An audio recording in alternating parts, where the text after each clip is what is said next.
하나님 감사합니다. Dear God, we give you thanks. 오늘도 저희 교회를 위해서 성취될 말씀 주심을 감사를 드립니다. We thank you for calling us to this church to give us a message that will be fulfilled. 오늘 말씀을 통하여 우리 교회 계획하신 모든 뜻이 이루어지는 축복의 날이 되게 해 주옵소서. With this message, may the word of God and the plan of God be fulfilled within everybody that is within this church. 연약했던 모든 부분들이 치유되는 역사가 있게 하여 주옵소서. And may all the things that are lacking, may they be healed. 다시 한번 영적인 눈이 띄어지게 하여 주옵소서. Help us to open our spiritual eyes. 그리스도를 바라보는 귀한 시간 되게 해 주옵소서. And help us to look at Christ. 말씀을 증거한 자부터 주시고 성령으로 충만하게 역사해 주옵소서. Be with those that are given the message and fill them with the Holy Spirit. 감사드리며 살아계신 예수님 이름으로 기도합나이다. In all these things, in Christ's name I pray.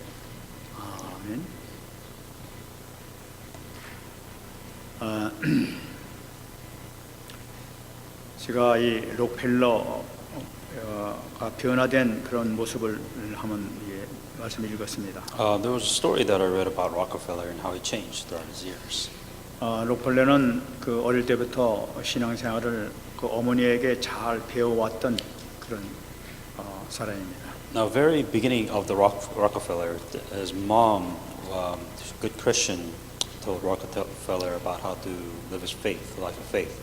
어머니께서 그 유언으로 주신 그 꼭 신앙생활할 때 꼭 필요한 필요한 그런 삶을 그대로 순종을 해서 실제 살았던 그런 사람입니다. And Rockefeller listened to his mother's advice in the Christian life, and he followed everything that she told him to do. 그런데 이 경제적인 이런 응답은 계속 받았는데 실질적인 응답은 받지 못했던 것 같습니다. So without a doubt, that Rockefeller received a major answer when it comes to money and finances, but 열심히 11조도 하고 교회 생활하면서 예배 승리하는 그런 삶을 산 덕분에 33세에 백만장자가 되는 축복을 받았다고 합니다.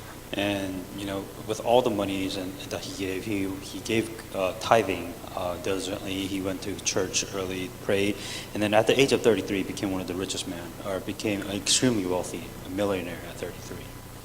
그리고 43세에 미국의 최고 부자가 됐다고 합니다. And became the America's richest man at the age 43. 그리고 53세에는 세계 최대 부자가 됐다고 합니다. And then at the age of 53, he became the world's richest man.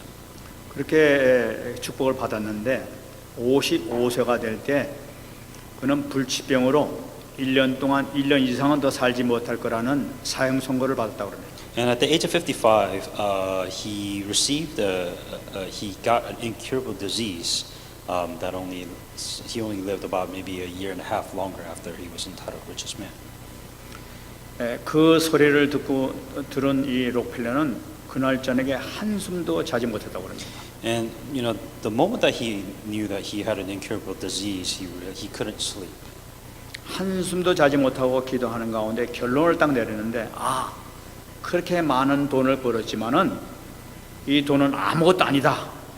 하나님만이 모든 것 되신다 하는 그 결론을 얻었다고 그래요. The conclusion that he decided after receiving this disease, he says, money is nothing, and God is everything.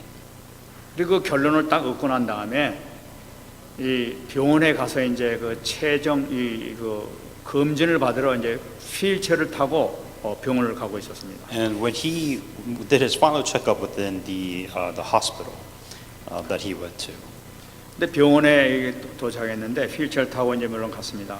그럴 때 병원의 앞에 보니까 그 라비에 액자가 이렇게 크게 써 있는 것을 봤습니다. And during the final checkup that Rockefeller had to do when he went to the hospital, that at the lobby he read a quote that was written in the hospital lobby. 거기 성경 구절에 써 있는데 사도행전 20장 35절 말씀이 기록되어 있었습니다. And the scripture, it was a Bible scripture, and the scripture was in Acts 20:35. 예수님 말씀에 주는 것이 받는 것보다 복이 있다 하는 그 말씀이 거기 기록되어 있는 것입니다. And the scripture was that those are blessed to give than to receive. 그 말씀을 보는 순간에 이 가슴에 뜨거움을 이렇게 그 뜨거움이 이렇게 가득히 올라오는 것을 이렇게 느꼈다고 합니다. And that scripture touched Rockefeller's heart. 그 말씀을 보면서 눈물이 팍 돌면서 가슴에 확 와닿는 것이 있는 겁니다. And then this word touched his heart, and he started crying. 그러면서 성령께서 온몸에 감싸는 이렇게 감싸는 것을 느끼면서 깊은 생각에 이렇게 빠져들었다고 합니다. As if the Holy Spirit was wrapping his body, Rockefeller fell into this deep thought. 근데 조금 후에 그 생각에 잡혀 있는 그 순간에 조금 있다가 시끄러운 소리가 막 나기 시작하는 거예요. 그래서 눈을 이렇게 딱 뜨거웠다고 합니다. And then after a while, he heard the noises and the sounds across the hospital. 근데 그것은 무슨 소리냐니까 이 병원 앞에서 로비에서 입원비 그 문제로 인해 가지고 막 다투고 있는 소리가 들렸던 겁니다. And after what he was hearing was another woman having a conversation, argument over a counter, the hospital counter. 그 병원에서는 입원비를 내지 않으면 입원할 수 없다 하는 그런 그 얘기를 하는 것입니다. And it was an argument of a woman. She was the argument saying that you can't really enter the hospital until all the expenses are paid up front. 근데 그 환자 그 어린아이의 그 어머니는 이 어린아이가 지금 죽어가는 입장인데 여기서 좀 제발 입원 좀 시켜달라고 막 이제 울면서 이렇게 사정을 하고 있었습니다. And the mother was crying because her daughter was dying. She's saying that she needs to go to the hospital to be taken care of, but the thing is that she needs to pay up front to be able to go in the hospital. 그래서 이 록펠러는 그 광경을 보면서 자기 비서를 시켜가지고 병원비를 지불해줘라. 그러면 누구든지 알지 못하도록 비밀로 이렇게 가서 지불해줘라 하면서 이렇게 지시를 했다고 합니다. And Rockefeller overheard the conversation and told the secretary, "I want you to pay for their expenses and make sure nobody finds out that we paid for it." 근데 그러한 다음에 얼마가 지나고 난 다음에 그 자기가 비밀이 그 은밀하게 돈 그 소녀가 기적적으로 회복됐다는 그 얘기를 들었습니다. And after a while, the girl who received this, money from the Rockefellers, that she recovered. 그 모습을 바라본 이 록펠러는 너무나 기쁨이 왔던 것입니다. And the secretary who saw how Rockefeller was doing, he was really satisfied that came out to me. 그래서 그 자서전에 자기는 이 광경을 이렇게 록펠러는 기록했습니다. And then, before the Rockefeller's death, I believe he had his final saying. 나는 살면서 이렇게 행복한 삶이 있는지를 몰랐다. I did not know that I had such a happy life. 그때부터 이 도와주는 삶을 이렇게 작정했습니다. Ever since that moment, I have decided to live a life to help. 근데 그 순간에 그 도와주는 삶을 살기로 하는 작정하는 그 순간에 자기가 앓고 있던 그 병이 신비하게도 이렇게 사라져 버린 걸 느꼈어요. But at that moment that he decided to help others, 그래 불치병이 다시는 그게 나타나지 않고 깨끗하게 치유를 받았던 것입니다. his incurable illness disappeared. 그래서 이 록펠러는 98세에 죽게 되는데 98세까지 살면서 많은 교회를 세우고 또 학교도 세우고 병원에 투자하면서 주님의 말씀을 실천하는 그런 삶을 살게 됐습니다. He lived up to be 98 years old, but during the rest of his life, he built churches, he built schools, university, hospitals, and continued to work on the Word of God afterwards. 그래 그는 인생 전반 55년까지는 쫓기는 삶, 돈을 벌기 위해서 막 쫓기는 삶을 이렇게 살았다고 그래요. The first half of his life, to age of 55, he lived a life where he was chasing money. 이 막 돈을 벌면서도 항상 이렇게 막 이 남한테 막 나쁜 소리도 이렇게 많이 들었었습니다. When he was chasing money, that he was always taking things, right? And it was never, not a lot of people said good things about Rockefeller. 근데 나머지 43년, 후반기 43년 동안은 나눠주는 삶을 함으로써 정말 하나님께 드리는 이 삶을 통해 가지고 행복한 삶을 살게 됐다고 합니다. But the later of the 43 years of his life, he instead of receiving, he was giving towards other people and towards God. And he said that life, he was very happy about that life. 이 록펠러는 신앙생활을 하면서도 주는 삶, 도와주는 삶, 헌신하는 삶을 통해서 참 행복을 누리게 됐던 것이에요. Rockefeller, as a Christian, the difference is that he was truly happy as a Christian when he gives, when he offers to other people. 저는 이 말씀이 굉장히 참 중요한 그런 그 예라고 이렇게 봅니다. This is a very important example which you need to understand. 우리 예수 믿는 사람도 우리 록펠러처럼 우리 예수 믿는 사람이 항상 도와주는 삶, 베푸는 삶을 우리가 살아야 될 줄 믿습니다. You have to come to a point in your life where instead of you saying, "What can you do for me?" but the vice versa is, "What can I do for you?" Meaning that you have to be able to help or give to other people. 교회를 다니면서도 거지 근성을 가지고 사는 사람들이 많이 있습니다. When you come to church, you ask yourself, "What can the church do for me?" Simply put, that is a beggar's mentality. 남한테 도움을 받으려고 하는 사람, 거지 근성을 갖고 도움을 받고 하려는 이 공짜 받으려는 이 근성을 갖고 있는 사람이 많이 있단 말이에요. A beggar, they always ask, "What can the church do for me? What can the pastor do for me? What can you do for me?" You always ask for things. 이런 사람들이 물질 축복받는 것은 전혀 없어요. 한 번도 이런 예를 발견한 적이 없어요. I have yet to see a single person, even financially speaking, to bless you. You have no reason to be blessed because you're always asking for things, never, ever giving. 신앙생활 하면서도 거지 근성을 갖고 있는 사람들은 항상 남한테 얻어다니는, 오히려 교회를 다니면서도 이게 남한테 범죄하는 그런 삶을 사는 것을 보게 됩니다. As a Christian, or just in life in general, you're a beggar when you always say, "What can you do for me? What can I get from you? What can I receive these things?" I have yet to see a single person be successful, and on top of that, you take from others. 저는 우리 교회가 아무리 어려도 다른데 도움을 받은 적이 한 번도 없습니다. Within our church also, we had difficult times. We have a lot of experience with difficult times, but we never ask to receive help. 제가 98년도에 그 훈련 받으러 가가지고 거기서 2년 동안 전도 신학을 하면서 난지 나오면서 이 선교사 파송을 받는 게 어떠냐고 하면서 저한테 요청을 했었어요. When we started this Tarapa movement within 1998, one of the questions that I received when I received training in Korea, one of the questions that was asked to me saying that how about we appoint you as a missionary in America to help you financially and whatever else. 그래서 내가 왜 도움을 받느냐, 내가 선교사를 파송해야 되지 왜 선교사 도움을 받느냐나 그거 안 받겠다 하고 제가 거절했었습니다. I should be helping missionaries. Why would I be receiving help from you as a missionary? That makes zero sense to me. 많은 사람들이 선교사 파송 받으려고 얼마나 그렇게 애를 쓰고 이렇게 하지 알아보는지를 몰라요. And so what really bothers me is that a lot of people want to be entitled to missionaries and saying that what can this headquarter do for me? What can this headquarter do for my church? They always want to receive something from something. 여러분, 우리는 어떤 삶이 있더라든지 항상 우리가 비록 부족한 삶을 산다 하더라도 우리는 베푸는 삶, 도와주는 삶을 살아야 될 줄 믿습니다. A life lesson for you is never ask for, always be the one to give more than what you ask. Always be the individual. 그럴 때는 하나님께서 우리에게 더 채워주시는 그런 역사 분명히 우리 통해서 나타나게 돼 있어요. That if you are the individuals that are wanting to give more than you are able to receive, then God will absolutely bless you because it is in your nature to give, and God will bless those. 우리 렘넌트들이 큰 사람이 되기 위해서는 어떤 일이 있든지 간에 이렇게 도움을 받는 것이 아니라 도와주려고 애를 쓰는 그런 마음을 가지고 신앙생활 하시기 바랍니다. And especially remnants take note because a lot of people remnants tend to ask is, well, what can you do for me? No. The question should be, what can you do for others? What can you do for the world? That is what you need to be as a remnant. 그때는 하나님께서 큰 축복을 결국은 내려주시게 돼 있어요. If you do this, then God will naturally, rightfully bless you. 오늘은 사도 바울이 그동안 역사했던 이 에베소 그 활동을 보면서 우리가 다시 한번 우리가 은혜 받는 귀한 시간 되기를 바랍니다. And continuing on from the last week's message, we're still talking about Paul in the region of Ephesus.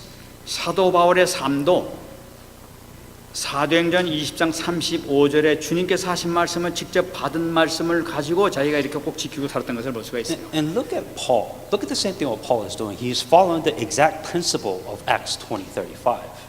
이 사도 바울은 어딜 가든지 가서 어디 교회로부터 이렇게 받고 이런 적이 없었어요. Paul never asked for help from churches. Oh, can this church help me? What can you do for me? How can I receive help? That was never Paul's principles. 자기가 세운 교회를 통해서 오히려 예루살렘 교회를 도와줬지 예루살렘 교회에서 도움을 받고 뭐 이런 적이 없었던 것을 우리가 말씀을 통해 찾아볼 수가 있습니다. He's the one who builds a church from ground up. And as a matter of fact, with the churches that he received help from God, with that church, he would help other people. He was never the receiving kind. 그 사도 바울에게 하나님께서는 계속적으로 놀라운 능력으로 하나님께서 역사해 준 것을 우리가 발견할 수가 있습니다. And look at the amazing answers and the power that Paul's received because of this one core principle that he does. 이 에베소에도 어마어마한 역사가 일어났었지만은 이 사도 바울은 오직 하나님 바람에 능력을 받으면서 모든 그 역사를 했던 사역을 했던 것을 볼 수가 있어요. The key point of what Paul was doing right is that there was a lot of answers and miracles that was received in the region of Ephesus. But he was never wanting to see what can this person help me or how can this person help me. No, he was always looking up to God and receiving in the power of God. And that was the only thing that he looked up to. 이 오늘 20절 말씀 보니까 주의 말씀이 흥왕하여 세력을 얻었다 이렇게 말씀이 나타나고 있어요. If you look at starting from verse 20, so the word of the Lord grew mightily and prevailed. 이 말씀을 보게 되면은 하나님께서 능력으로 역사하셨다는 것을 의미하고 있죠. And with the power of God, the Lord grew mightily, and the word of God prevailed within that region. 그러니까 에베소에서 일어났던 모든 것이 하나님께서 하나님의 능력으로 행하셨다는 걸 나타내고 있는 거예요. Everything in the evangelism, everything that's being done is done by the power of God. That's why this evangelism is taking place. 여기 이 놀라운 역사를 통해서 예수 그리스도라는 그 이름 하나로 인해 가지고 유대인과 헬라인이 변화가 되고 영접한 신자들이 변화가 되고 마술사 무당들이 변화됐다고 얘기를 했었습니다. How was the power of God in Ephesus? Why was that taking place? The only thing that Paul did was to testify that Jesus is the Christ to the Jews and then to the Gentiles. And the believers already was just changed. They were welcome. And on top of that, the magicians, now shamans and the magicians were changed because only thing that they did was testify that Jesus is the Christ. 근데 여러분 이게 간단히 얘기하고 있지만 이건 굉장한 의미가 이렇게 들어있는 걸 다시 한번 우리가 붙잡아야 돼요. It's simple, but there's a deep meaning. 여기 유대인과 헬라인이 변화됐다고 먼저 얘기하고 있죠. The Jews and the Greeks changed. 여러분 유대인들이 어떤 사람들입니까? The Jewish people, who are they?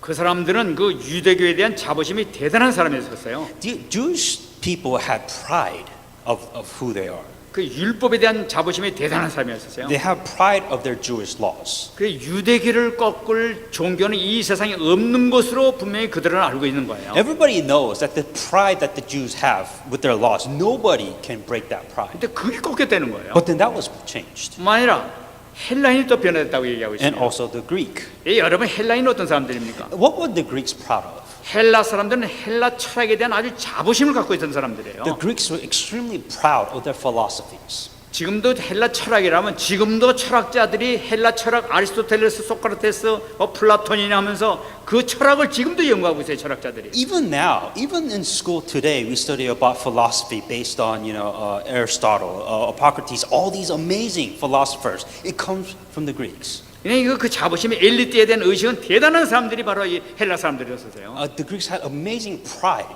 regarding their philosophy. 그 엘리트 의식이 예수 그리스도 이름을 꺾였단 말이에요. But that pride was broken by the name of Jesus Christ. 뿐만 아니라 교회 다니는 신자들이 변화됐다고 얘기하고 And 있어요. also the people that went to church, they changed. 교회를 다니면서 자기에게 각인된 신앙을 바꾼다는 것은 너무나 힘든 것입니다. What the most difficult thing is, especially for the churchgoer, is to break the habit, break their old faith that they had. 그것이 변화가 됐다는 사실이에요. But that also changed. 뿐만 아니라 사단의 종노릇하고 있던 무당들, 마술사들이 변화됐다고 얘기하고 있어요. Also the servant of Satan, which were the magician, that their identity completely changed. 이들이 변화된다고 하나님께 돌아왔다는 것은 기적 중의 기적입니다. For all of this to change, that itself, not just one, three, is a miracle.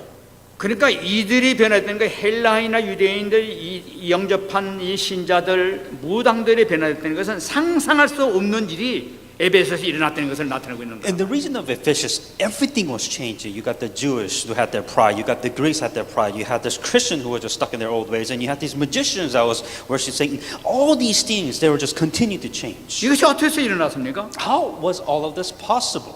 사도 바울이 예수 그리스도의 이름을 선포했을 때 나타난 거란 말이에요. 모든 것이 이렇게. The key point is that Paul testified that Jesus is the Christ. 사도 바울이 한 것은 선포해서 한 것밖에 없는 거예요. The only thing that Paul did again was to testify that Jesus is the Christ for these changes to happen. 나머지는 전부 다 하나님께서 하신 거란 말이에요. Everything else, the effect was done by God. 그러니까 하나님께서는 이 사도 바울이 선포하는 그 말씀만 가지고 놀랍게 성령의 능력의 역사로 이렇게 행하신 것을 볼 수가 있는 The 거예요. only action that Paul took was to testify Jesus is Christ, and the result was the power of God and the Holy Spirit worked. 그러므로 여기서 중요한 것은 우리가 절대 복음을 우리가 확실하게 붙잡고 있는 이 사람이 한 명만 나타나게 되면 성령께서 하나님의 능력으로 역사하신다는 사실을 나타내고 있는 거죠. One thing you have to be very confident about, you have to be assured of the gospel you have, and you have to understand that when you testify of these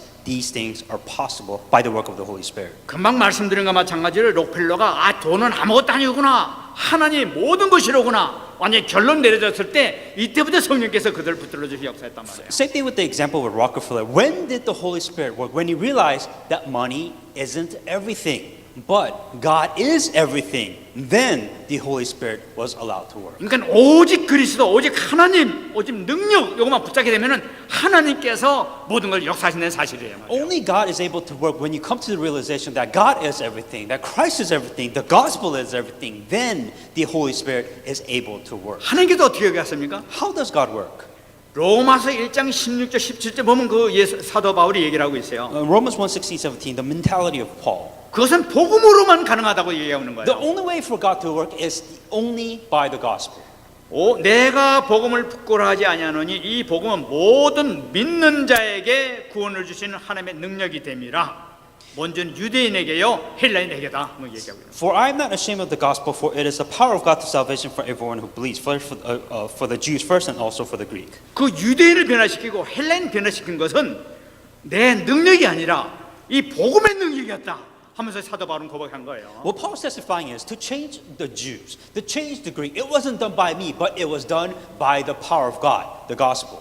어느 누구도 행할 수 없는 놀라운 역사, 바로 이 구원을 줄 수 있는 사망의 권세에 빠진 자를 생명으로 인도하는 어마어마한 역사가 복음을 통해 나타나고 있다는 사실이에요. The amazing work and the love of God to bring one individual from one location to another location, it is only by the power of the gospel. 이것을 이 복음을 증거를 통해 가지고 이 에베소에서 이 사도 바울은 체험을 했단 말이에요. This is the experience that Paul was going through in the region of Ephesus. 어마어마한 역사를 확인한 이 사도 바울은 이제 다시 한 번 또 계획을 세우는 거예요. And Paul was able to confirm these miracles happening, and then he had a plan. 그래서 내가 이제 다시는 로마로 가서 정말 이 복음을 증거해서 에베소와 같은 그런 역사를 이루어야 되겠다고 지금 작정을 하기 시작하게 된 거예요. What he started planning is that this power is amazing, and this also has to go to Rome. 그런데 가기 전에 꼭 들려야 될 것이 있는 것을 이렇게 얘기를 하고 있습니다. But before he goes to Rome, there's something that he has to do. 21절 말씀 보게 되면은 이 일이 있은 후에 바울이 마게도냐와 아가야를 거쳐서 예루살렘을 가겠다고 얘기하고 있어요. When these things were accomplished, Paul purposed in the Spirit, when he had passed through Macedonia and Achaia, to go to Jerusalem, saying, "After I have been there, I must also." 이 마게도냐를 왜 이렇게 얘기합니까? Why would he go to Macedonia? 이 마게도냐에는 사도 바울이 세운 빌립보 교회와 데살로니가 교회, 베레아 교회가 거기 있었던 거예요.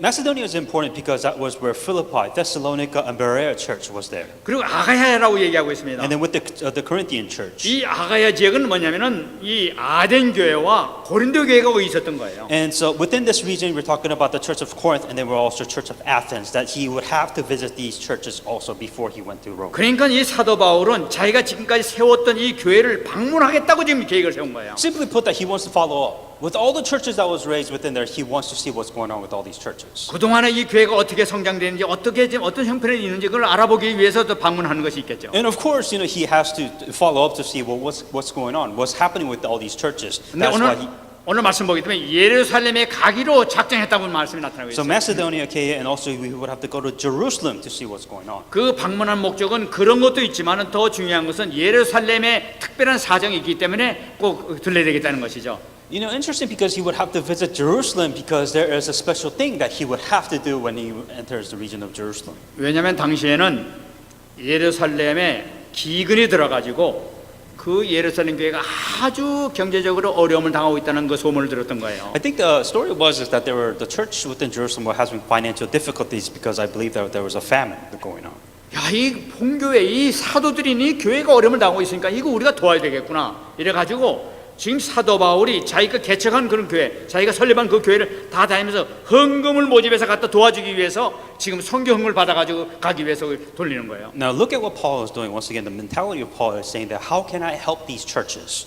The churches in Jerusalem is having a financial difficulty time. So out of all the churches that Paul was able to build with the power of God, with the finances, he was going to help the church of Jerusalem. 그래서 이 사정을 22절 말씀 보게 되면 디모데하고 에라스도를 먼저 보내서 지금 이런 사정으로 사도 바울이 들을 테니까 가서 좀 도움을 줬으면 좋겠다 하고 미리 가서 의견을 전달하는 걸 볼 수가 있어요. So he sent into Macedonia two of those ministered to him, Timothy and Erastus, but he himself stayed in Asia for some time. 참 놀라운 일입니다, 이건요. Very interesting. 이 사도 바울은 지금 로마로 가고 싶은 마음이 열망으로 빨리 거기 가서 이 변화를 시키게 됐다는 그런 마음이 뜨거든 거예요. So if you look at the Paul's mentality, he really wants to go to Rome because he wants this power of God to take place in Rome, the capital of this world. But before he does that, he has to help these churches. 근데 그보다 더 중요한 것을 지금 발견하게 된 거예요. Because he realized that there's something more important that he has to do before he goes to the region of Rome. 지금 교회가 지금 어려움을 당하고 있구나. Because before Rome is conquered, the churches they need help. 특별히 이게 기근으로 경제적으로 참 어려움 당하고 있던데 이걸 도와줘야 되겠다 하면서 이 사도 바울이 결단하게 된 거예요. Well, Paul decided before he goes to Rome that there are these churches that are having difficult times, financial difficult times, so he has to say, I have to help them. That's what he had in mind. 그래서 이 사정을 이렇게 전하도록 이렇게 보낸 것이죠. That was what his plan was. He's saying that these churches have to survive. That's why I will have to go to help these churches. 여러분 조금 전에도 말씀드렸습니다만 이 사도 바울은 절대적으로 어디 가면서 로마 이 예루살렘 교회에서 돈을 받아 가지고 가서 선교하고 이런 적이 없었단 말이에요. Once again, Paul was never the type that wants to receive help. That was never how Paul did things. 오히려 그 모교회를 위해서 안 되겠어도 도와준 적이 있어요. 모교회를 위해서 또 도와주기 위해서 지금 헌금을 해가지고 우리 그 교회를 도와주러 가자 하면서 지금 헌금을 모집하는 것을 볼 수가 있는 거죠. The way that you see Paul or any successful people does it, he instead of saying that how can you help me, he's saying that how can I take this church and help this church.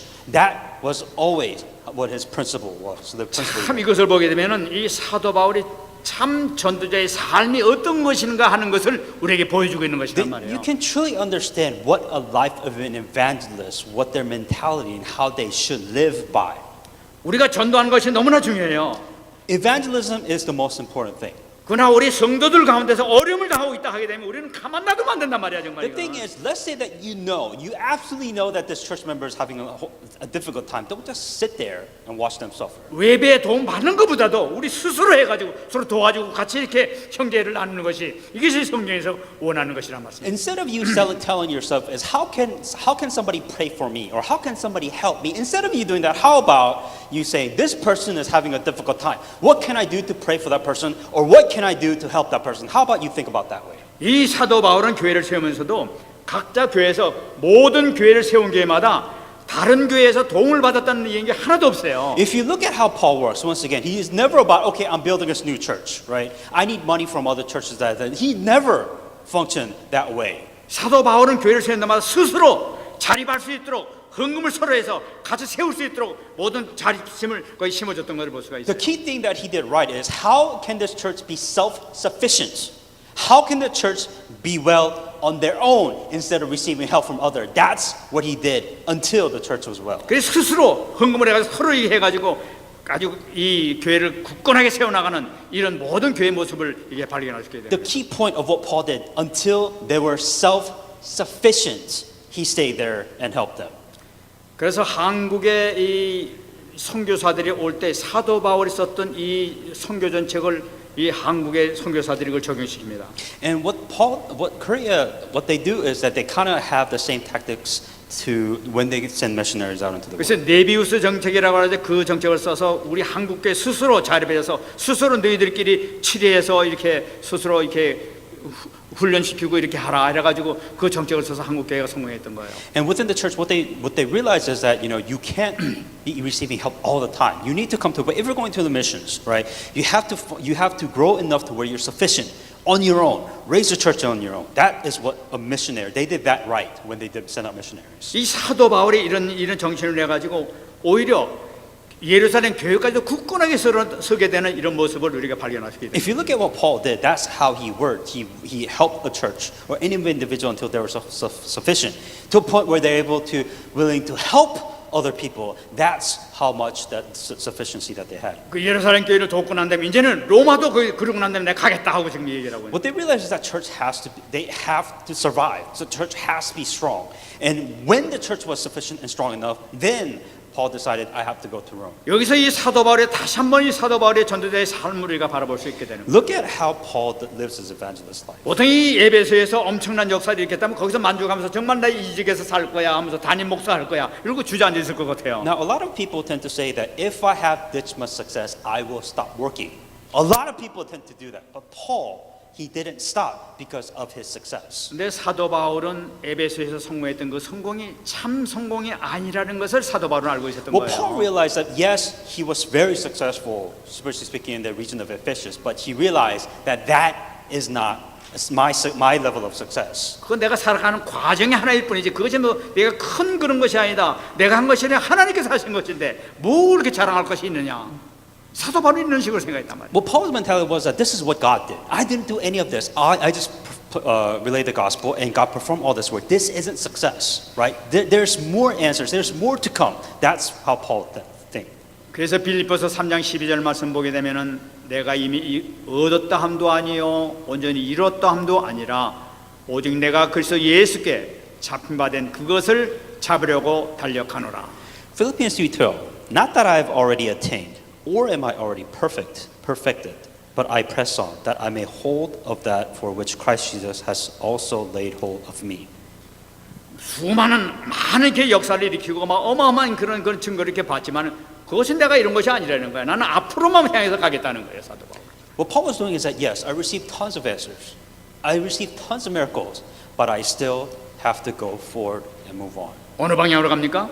Where is he going on? Moving on to? 사도행전 1장 8절의 언약 속으로 들어가는 거야. He was continued to go inside Acts 1:8. 항상 땅까지 복음을 증거하는 그걸 바라보면서 가게 되는 거예요. He was going to the end of the world to testify of the gospel. 에베소에서 우상이 무너지는 그 광경을 보면서 이제 로마에 있는 우상을 무너뜨리겠다고 지금 사도는 각오를 하고 지금 But 거기를 Paul 향해 was saying that there was so much success and answer in the region of Ephesus, but I have to go to 왜 Rome. 그럽니까? Why?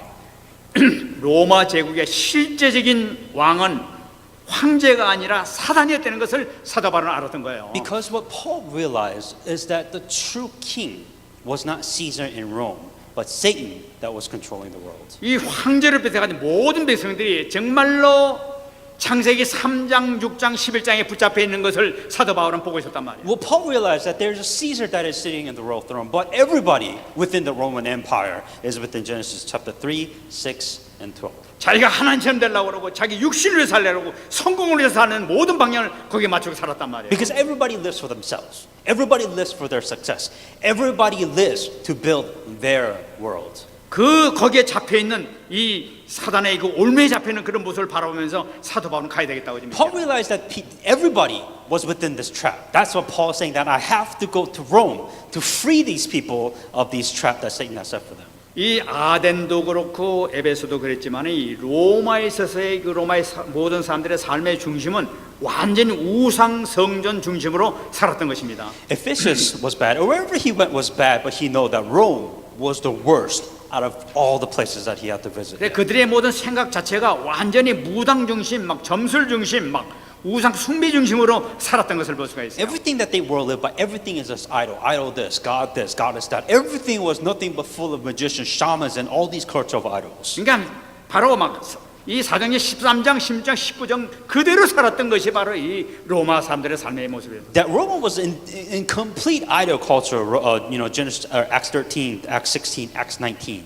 그러니까 자연적으로 되는 것이 백성들이 사단의 종노도 할 수밖에 없는 거죠. And naturally, people are enslaved by Satan. 그러니까 모든 백성들이 사단의 종노를 하면서 영적 문제, 정신 문제, 육신 문제 이렇게 할 수밖에 없게 되는 거예요. And of course, when they're slavery of Satan, you have problems. You have problems. You have spiritual problems. You have mental problems, physical problems. You will have. They had nothing but problems in their lives. 그거를 결국은 이 영원한 심판, 이 지옥에 갈 수밖에 없는 이 입장 아닙니까? And at the end, they face their eternal judgment. 뿐만 아니라 후손들도 이 사단의 함정에 빠진지도 모르고 거기 그 멸망길로 이렇게 열심히 찾아가고 있잖아요. And not only that, their descendants are trapped in the trap of Satan, and they have no idea what they're trapped by. 그런 영적인 사실을 이렇게 눈을 딱 보게 되니까 사도 바울은 안 되겠구나. 정말 내가 로마도 가서 거기서 이 복음을 전해야 되겠구나 하면서 결단하게 되는. That's what Paul is seeing. Even though there are so much success answer here, he has to go to Rome because there is so much of these people following this. 로마도 내가 보아야 될 것이다. I have to go to Rome. 거기서도 내 복음을 전해야 될 것이다. Even there, I have to testify of the gospel. 이 결단을 하나님께서 너무나 기뻐하셨던 거예요. And of course, God was extremely happy that Paul wanted to move 그러니까 forward. 사도행전 23장 말씀 보게 되면 네가 로마에서도 증거해야 되리라 하면서 하나님께서 주님께서 친히 말씀하셨던 거예요. That's why in Acts 23, God himself said, "Be of good cheer, Paul. So you have testified, you must also bear witness to me at Rome." 맞아, 네가 에베소에서 증거했던 거죠. 로마에서 너 증거해야 돼, 증거해야 돼 하면서 지금 이 주님께서 말씀하시는 거죠. God was saying that you put in so much energy and so much effort and so much answer came in the Ephesus, but I'm extremely happy because you're willing to move forward to go to Rome. 사도행전 27장에 뭐라고 했습니까? 이 정확한 방향을 또 이 바울에게 제시하면 네가 가이사 앞에 서야 될 것이라고 얘기하고 있는 And 거예요. as a matter of fact, God was extremely specific of how Paul wanted to evangelize within Rome in Acts 27:24. He says, you must be brought before Caesar. 사단의 최후의 종로로 타고 있는 이 사단 황제 그에 가서 복음을 증거해야 될 것이다 하면서 얘기를 하고 One of the most powerful slaves of Satan at that moment, at that time, was Caesar, that you must stand before Caesar. 이 하나님의 절대 언약 가운데 있으니까 하나님께서는 절대 능력으로 이 사도 바울을 우리 인도하는 것을 볼 수가 있어요. That within the absolute gospel that Paul was in, he was led by the absolute power of God because of it. 사도 바울이 어떻게 이렇게 쓰임을 받았습니까? How did he receive this power of gospel? 그에게는 복음의 능력이 있었던 거예요. Because he had the power of the gospel. 그러니까 복음의 힘이 있었던 거예요. He had the strength of the gospel. 우리가 복음을 갖고 있게 되면은 능력이 나타나게 되면 절대 능력이 나타나게 되는 거예요. That when you have the gospel, when you correctly hang on to the gospel, then there's power behind that. 여러분 복음이 무엇입니까? What is the gospel? 우리가 복음을 꼭 붙잡아야 되겠습니다. This is what you must hang on to. 복음은 예수 그리스도가 바로 복음이십니다. The gospel is Jesus is the Christ. 여러분 로마서 1장 2절로 4절 말씀 보게 되면 복음이 바로 그리스도라는 걸 얘기하고 있죠. Romans 1:2-4 it explains that Jesus is the Christ, which is the gospel. 여러분 3절 말씀 보게 되면 복음 1절 3절 말씀 보게 되면 그의 아들에 관하여 말하면은 육신으로는 다해서 혈통을 낳았다고 얘기하고 있어요.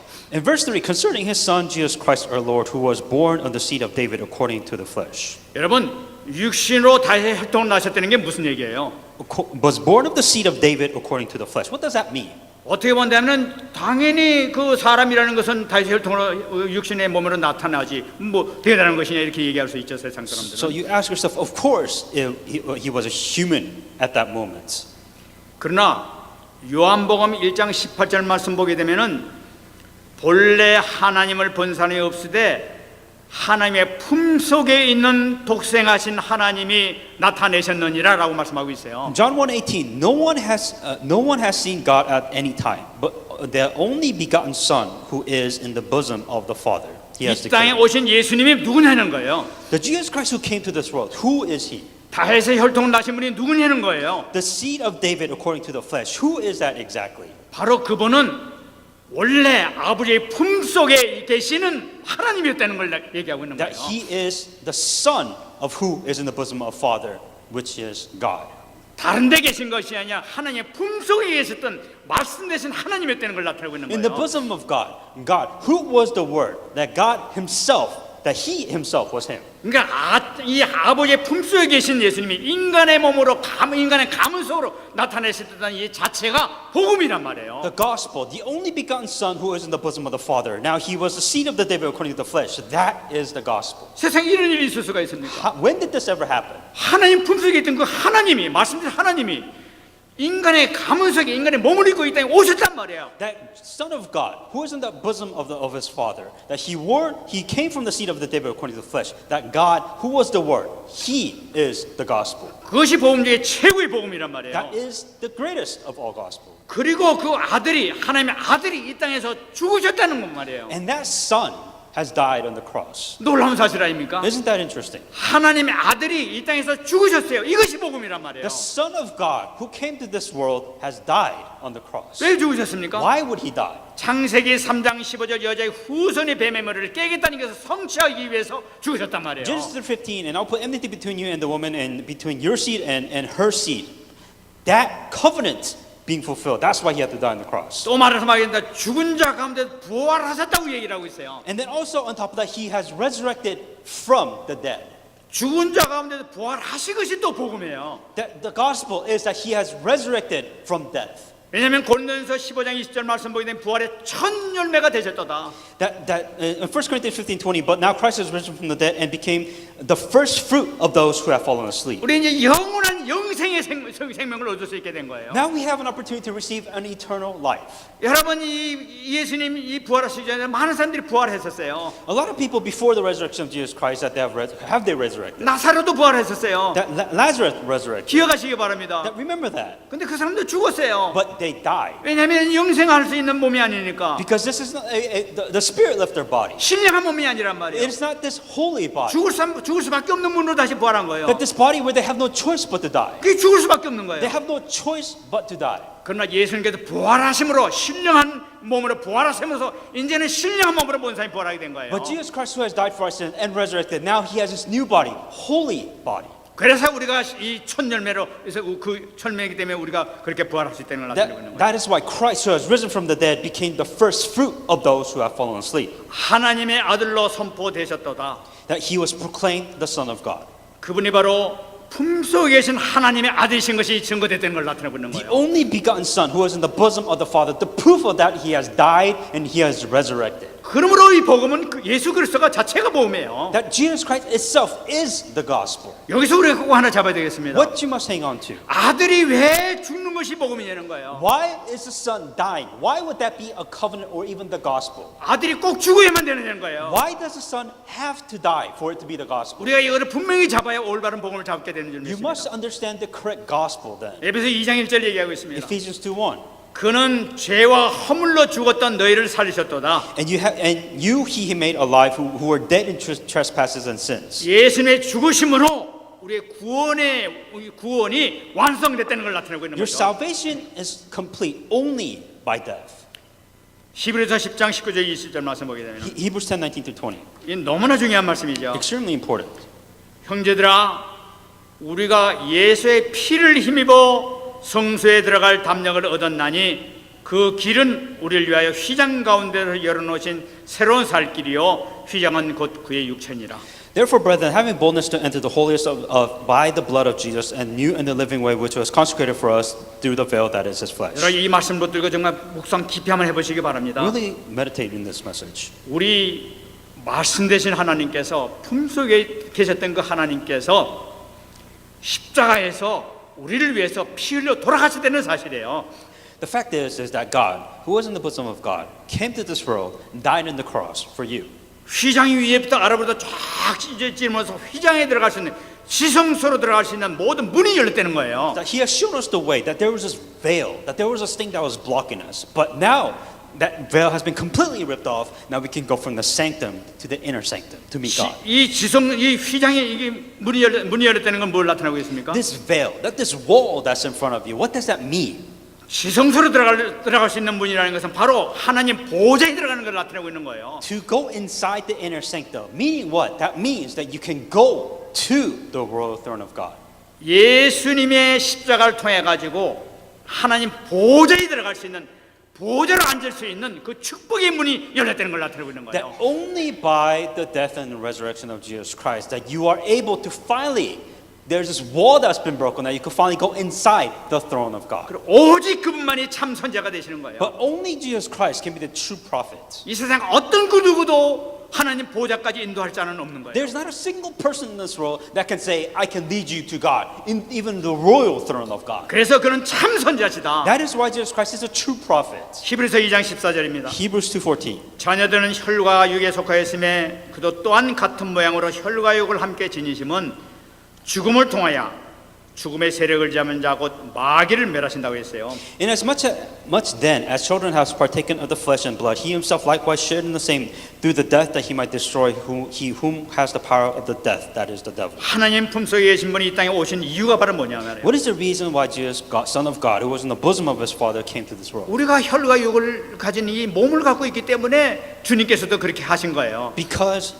you're a human being, you have this physical body. That's why Jesus Christ has to wear a physical human body. 주님도 우리가 똑같은 몸을 갖고 있어야만이 우리 죄를 위해서 돌아갈 수가 있게 되는 거예요. That's why he also has a human physical body, then to die in this human physical body to forgiveness of all 주님께서 things. 돌아가셔야만이 죽음의 세력을 이제 마귀를 멸할 수 있게 되는 And 거예요. only that with the human body, that he has to die with that human body to forgiveness and the power of Satan to be broken. 그 예수님께 십자가에 못 박혀 돌아가면서 마귀를 완전히 멸했다고 얘기하고 있는 And that's 거예요. why through the death of the cross, it's completely broken down the power of Satan.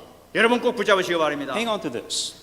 예수님께서 십자가를 통해서 마귀를 멸했다는 것은 모든 악령의 세력도 완전히 끝났다는 걸 나타내고 있는 거예요. That Jesus Christ who has died on the cross, that all the powers and authority of Satan has been broken. 모든 권세를 완전께서 집어쳤기 때문에 그 예수를 영접한 모든 자들에게는 같은 능력이 나타나는 걸 나타내요. That Jesus Christ has broken the power of Satan, that he has the authority, that we also have this authority of Jesus Christ. 히브리서 7장 25절에 얘기하고 있습니다. Hebrews 7:25. 그러므로 자기를 힘입어 하나님께 나아가는 자들을 온전히 구원하실 수 있으니 이는 그가 항상 살아계셔서 그들 위하여 간구하십니다. Therefore he is also able to save to the utmost of those who has come to God through him. He always lives to make intercessions for them. 십자가에서 우리 모든 죄를 해결하신 우리 참 제사장 되신 예수님께서 지금 하나님 보좌 우편에 계신 걸 나타내고 있습니다. Jesus Christ, who became the true priest, has died on the cross, resurrected, now sitting in the right hand of God. 지금 뭘 하고 계시냐 말이에요. What's he doing?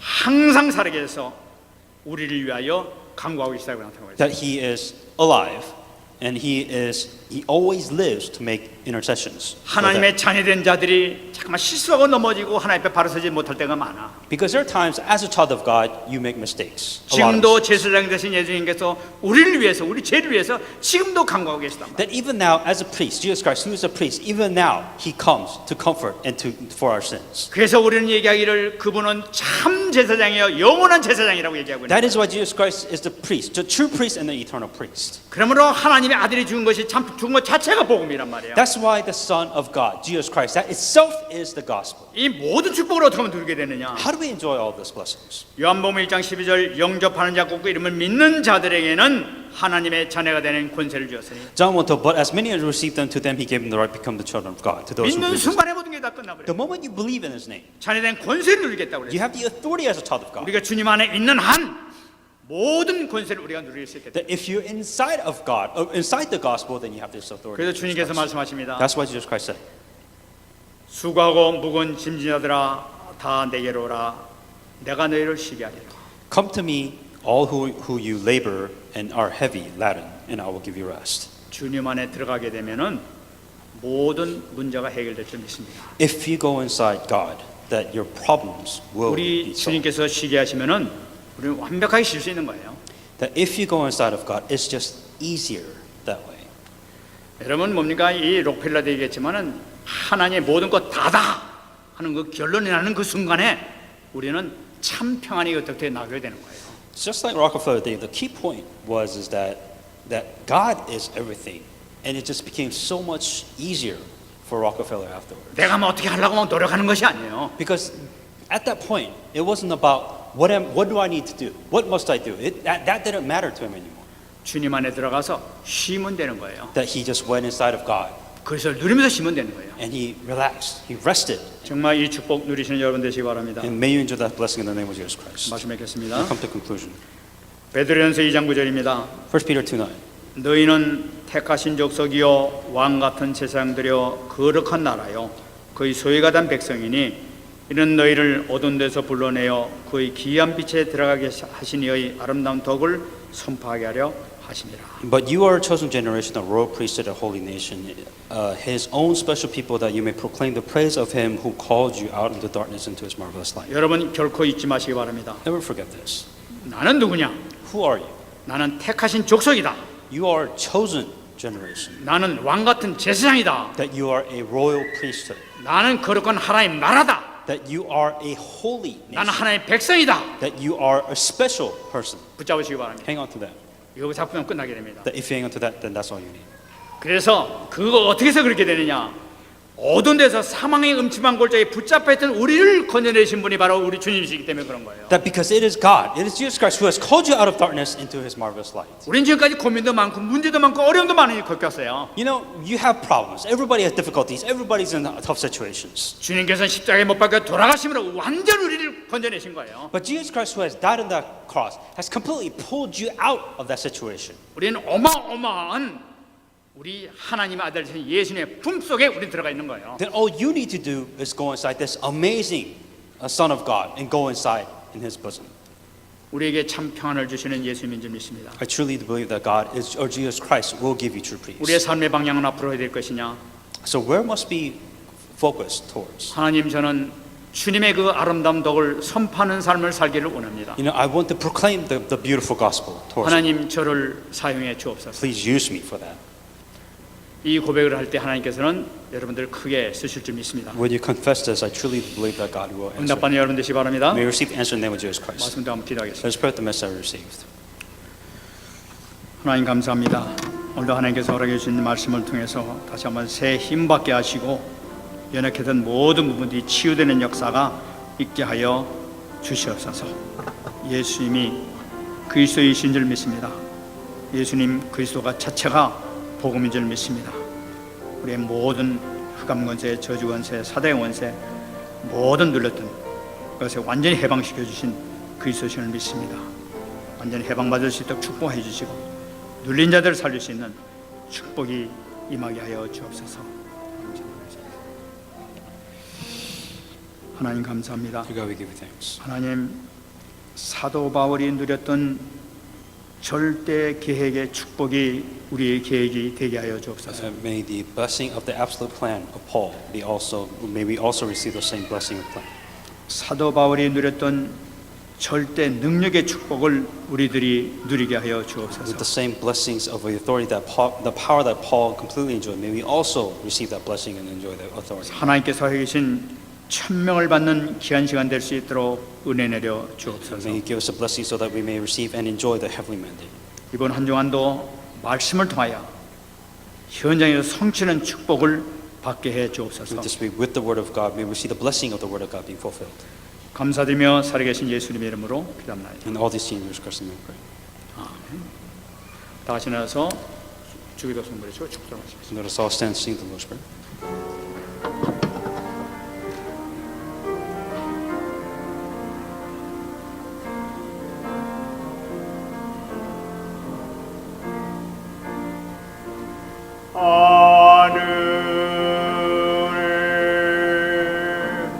하늘에 계신 아버지, 이름 거룩하사 주님 나라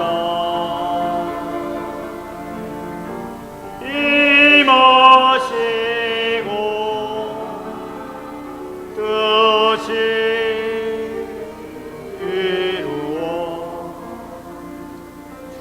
이루어지리.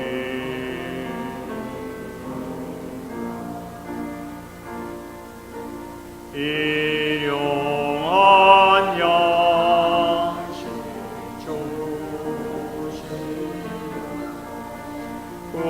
우리들의 큰 죄 다 용서하옵시니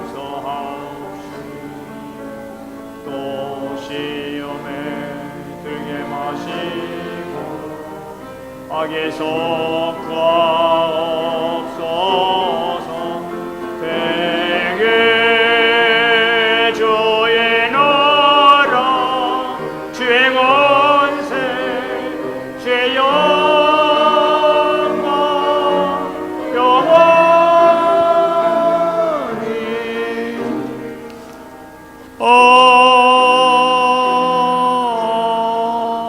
아멘. 지금은 우리 주 예수 그리스도의 은혜와 Now in the name of Lord Jesus Christ. 아버지 하나님의 무궁무한하신 사랑하심과 goodness of God, 성령의 교통하심과 인도하심과 충만하심이 the essence of filled with the Holy Spirit. 오늘 주님께서 허락해 주신 이 생명의 말씀을 가슴 깊이 간증하며 돌아가는 모든 주의 백성들 머리머리 위와 May this message of life in the head of all that are here, 가정 위와 일터 위에 and family workplaces, 렘넌트들 머리 for the 위에 head of all the remnants, 영원토록 함께 계실지어다. be with you now and forever.